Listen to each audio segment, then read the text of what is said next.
Hi, my name's Adora Sweetalk, and I'm starting a series of mother-daughter talking about certain topics that are interesting right now to mothers and daughters, parents in general. So I'd like to start with a question about American teenagerdom. Well, don't we know that subject very well? We have one in this household, Yeah, right? my sister is 13 years old. Her name's Adriana, and I'm sure she wouldn't be that glad that we're mentioning her and Oh, she will be after she watches this segment. corralling her into She's the right now playing piano. But I'm not so sure about corralling her into the group of American teenagerdom. Then again, she might not mind being with her peers. So I'd like to ask you, I know that as we walk down the street, we see a lot of teenagers hanging out at the mall. So what is your opinion about teenagers at the mall, and do you think that this is the best way for them to spend their summer vacation? Personally, no. I think they should spend their time more productively.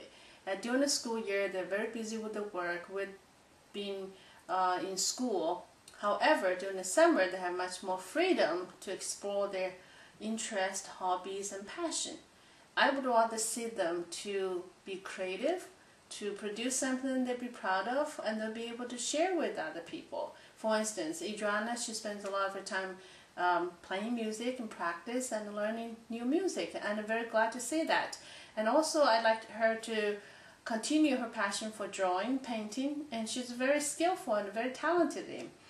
All of these activities require a lot of time, and now she has the time. I think she should pursue them. What's your point of view? Well, I agree that definitely teenagers should be doing something creative with their time. And I think also, though, that it is important to realize that this is summer break and that I think everybody needs a bit of a break from the day-to-day routines. And I think that actually doing something creative is a kind of break. So that is definitely justified. American teenagerdom, listen to what my mom is saying. Hang out a little less at the mall and spend that time maybe making a sign that you can sell there. Like something creative, a painting, a poem, a book. My mom is looking at you meaningfully. So that is definitely what I guess teenagers should be doing with their time over this summer vacation. My next question is about something that a lot of teenagers, I think a lot of people in general, do use, and it is Facebook. So raise your hands if you use Facebook. Yes, we have Facebook in our household. Hey, raise your hand, raise your hand. Yes, except Dad does not have Facebook, and put down Facebook. However, you have a Facebook, I have a Facebook, and Adriana has a Facebook. However, we have a little trouble with Adriana. She deleted both you and me. Actually, remember? I was reinstated. I wasn't reinstated after repeated request.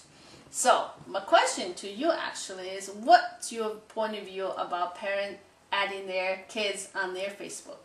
Oh, well, I think, honestly, that it is a little bit creepy, but oh, I wish you could use another word. No offense. See, my Facebook is primarily for publicity reasons and also for fans, so I have no problem personally with my mom adding me because it's a business relationship on Facebook. But now my sister, her Facebook is about her peers, about connecting with people in her school. So when my mom, who is obviously not a junior high school student and is obviously not one of Adriana's peers, is being her friend on Facebook, I think that's where it gets a little strange.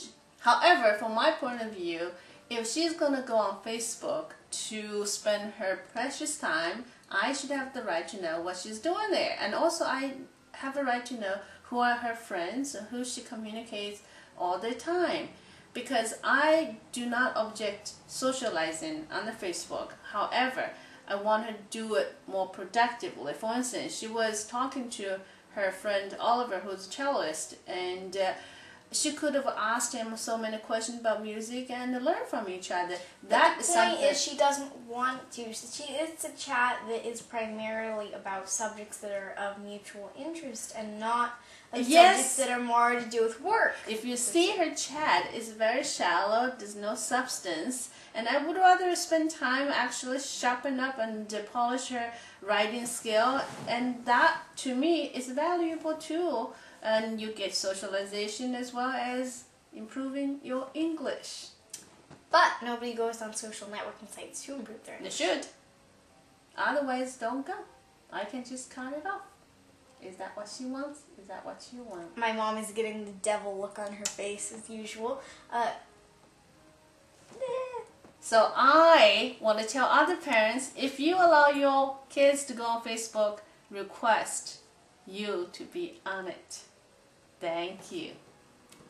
As we can see, we differ in this topic. Yeah, well, personally, the way I look at Facebook for my sister is a way to escape my mom's over-controlling domain. I wouldn't say it's over control. Some parents don't even let children to go on the internet. That is true. That is true. So let's put this into perspective.